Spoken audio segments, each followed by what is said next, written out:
So hi guys, today's topic is machine.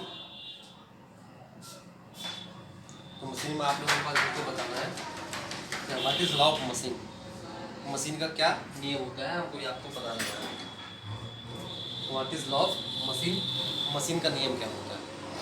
तो आपको इसमें कुछ करना नहीं है, हमारे पास ये डायग्राम है। डायग्राम कैसे बनता है मैं आपको अभी बताऊँगा, डिटेल में बताऊँगा कैसे डायग्राम बनाया जाता है। तो सबसे पहले बताएंगे मशीन का लॉ क्या है, मशीन का नियम क्या होता है।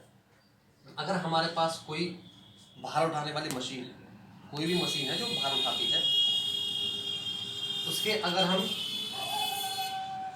वेट को अगर हम डब्ल्यू एक्सिस पर रिप्रेजेंट करते हैं और उसका जो एफर्ट है, प्रयास है, अगर हम उसको हम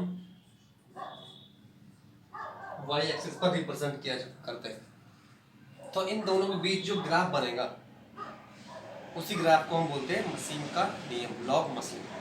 कंफर्म हो, समझ में आया। अगर हमारे पास कोई मशीन है, किसी भार उठाने वाली मशीन के लिए उसके भार और प्रयास के बीच खींचे गए ग्राफ को हम क्या कहते हैं, मशीन का नियम कहते हैं, लॉ ऑफ मशीन कहते हैं। तो हमारे पास ये एक हमने ग्राफ बनाया, तो कैसे बनता है उसको सबसे पहले बताता हूँ इसको डिटेल में आपको। हमने क्या किया, दो वर्टिकल लाइन ड्रॉ कर ली है, एक्स और वाई। एक्स और वाई को हमने जब ड्रॉ कर लिया, उसके बाद हमने क्या किया, एक आइडियल मशीन के लिए ग्राफ बनाया। माना पहले हमने आइडियल मशीन के लिए पहले हमने लिया प्रयास को लिया हमने 1 सेंटीमीटर, जो भी हमें न्यूटन हो तो सेंटीमीटर कन्वर्ट कर लेंगे। उसी प्रकार हमने वेट माना कि 2 हो गया, 2 न्यूटन। उसी प्रकार हमने इसको 1.5 किया तो माना कि 3 हो गया। तो जब हमने से ग्राफ खींचे तो हमें एक सीधी लाइन मिलती है, वर्टिकल लाइन मिलती है। ये जो ग्राफ हमने खींचा है, ये खींचा हमने आइडियल मशीन के लिए। ये ग्राफ हमने खींचा है किसी भी एक्चुअल मशीन के लिए, क्योंकि जो आइडियल जो मशीन होती है उसकी जो इफिशियंसी होती है वो 1 होती है, उसकी दक्षता 100% या 1 होती है, और उसमें कोई फ्रिक्शन लॉस नहीं होता। यानी कि ये जो शुरू से जो ग्राफ हमारे पास बनेगा वो 0 से शुरू होगा और सीधा बनेगा। समझ में आया। उसके बाद हमारे पास जो एक्चुअल मशीन्स होती हैं उसका जो ग्राफ बनेगा वो बिंदु ओ से नहीं बनेगा, वो कुछ दूरी ए बिंदु से बनना शुरू होगा, क्योंकि कुछ हमारे पास फ्रिक्शन लॉस हो जाता है, कुछ फ्रिक्शन में जो हमारा प्रयास है वो खत्म हो जाता है। तब माने कि फ्रिक्शन में इतना प्रयास लगभग खत्म होता है, उसी को हम फाइंड करेंगे बाद में।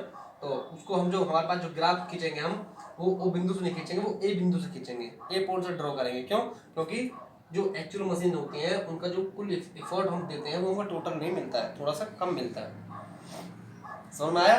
तो हमारे पास ये हो गया एक्चुअल मशीन के लिए ग्राफ हो गया। फिर हमने क्या कर दिया, यहां से एक सीधी लाइन ड्रॉ कर दी किसी भी पॉइंट से। ये जो लाइन है बट किसी पॉइंट से हमने एक सीधी लाइन ड्रॉ कर दी। अब ये एल बिंदु हो गया, ये एम हो गया, अब ये एन पॉइंट हो गया, ये P1 और ये P2 और ये होगा पूरा कैपिटल P। ये तो उसकी डिटेल्स हो गई हमारे पास। अब हम क्या करते हैं कि भाई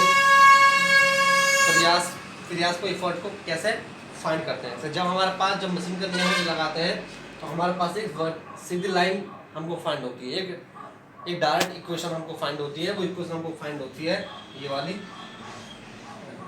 P बराबर mw प्लस के c। जब हम किसी मशीन को नियम फॉलो करते हैं तो हमको एक डायरेक्ट इक्वेशन फाइंड होती है P बराबर mw प्लस के c, जहां पर P जो है वो हमारे पास एफर्ट है, हमने जो भी प्रयास मशीन को दिया, W है मशीन द्वारा उठाया गया भार, और M और C जो है वो हमारे पास एक मशीन के लिए कांस्टेंट है। ये मशीन के लिए हमारे पास क्या है, कांस्टेंट है, नियतांक है। यहाँ तक किसी को दिक्कत हो ही नहीं होगी। अब हम इनको नियतांक के वैल्यू फाइंड करेंगे, हम मशीन के लिए इसके कोएफिशिएंट फाइंड करेंगे। हम कैसे कैसे फाइंड करते हैं। सबसे पहले हमने क्या किया, P बराबर mw प्लस c से ये ग्राफ की सबसे पहले हम क्या माना कि हमारे पास P1 भार दिया गया था। P1 के लिए निकालेंगे पहले 4P1। P1 के लिए हमारे पास निकालेंगे तो आपके पास हो जाएगा P1 बराबर mw1 प्लस के c। सपोज दैट कि जब हम किसी मशीन को P1 इनपुट देते हैं तो हमको जो भार है उसका वो W1 उठाया जाता है। कंफर्म हुआ? इक्वेशन बन गया हमारे पास ये फर्स्ट 4P2। तो P2 जो इनपुट देंगे हम तो हमारे पास क्या निकलेगा MW2 प्लस के इक्वेशन बन गए सेकंड।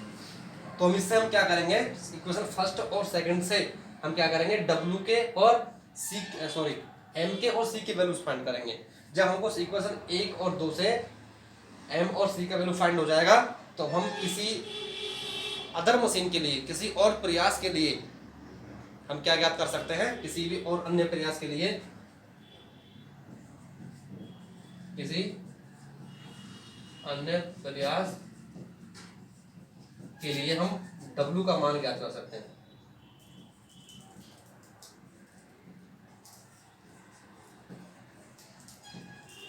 समझ में आया? M और C का वैल्यू हम फाइंड कर लेंगे इक्वेशन फर्स्ट और सेकंड से। तो हम किसी और अन्य प्रयास के लिए W का मान हम क्या ज्ञात कर सकते हैं, W की वैल्यू हम क्या कर सकते हैं, फाइंड कर सकते हैं। ये तो हो गया हमारे पास कैसे हम वैल्यू फाइंड करेंगे। अब निकालेंगे हम घर्षण में नष्ट प्रयास कितना है हमारे पास, जो फ्रिक्शन लॉस हमारे पास है वो कितना है, हम उसको फाइंड करेंगे। देखो भाई, ये जो O और M लाइन है ये आइडल मशीन के लिए है, A और जो L लाइन है वो एक्चुअल मशीन के लिए है। तो हमारे पास जो आइडियल मशीन है वो शुरू होता है बिंदु O से N तक ग्राफ जाएगा, और जो एक्चुअल मशीन वो शुरू होता है A से N तक ग्राफ जाएगा। तो हमको इसके बीच की डिस्टेंस फाइंड करनी है। तो हम फ्रिक्शन लॉस निकालेंगे। फ्रिक्शन लॉस हमारे पास क्या होगा, फ्रिक्शन लॉस हमारे पास क्या होगा, अगर हम इस पूरे में से ये कम कर दें तो ये आ जाएगा, ये हमारे पास फ्रिक्शन लॉस है। तो कहने का मतलब क्या होगा, फ्रिक्शन लॉस हमारे पास हो जाएगा L N माइनस के M। कंफर्म हुआ? या इसको हम शॉर्ट में लिख सकते हैं कि भाई L बराबर L N माइनस के M। ये हमारे पास हो गया फ्रिक्शन लॉस। किसी भी हम मशीन के लिए क्या निकाल सकते हैं, उसका फ्रिक्शन लॉस कितना हो रहा है वो भी हम इससे सूत्र से फाइंड कर सकते हैं। इससे चाहे फाइंड करो चाहे इससे फाइंड करो, एक ही बात। किसी को दिक्कत तो नहीं यहाँ तक?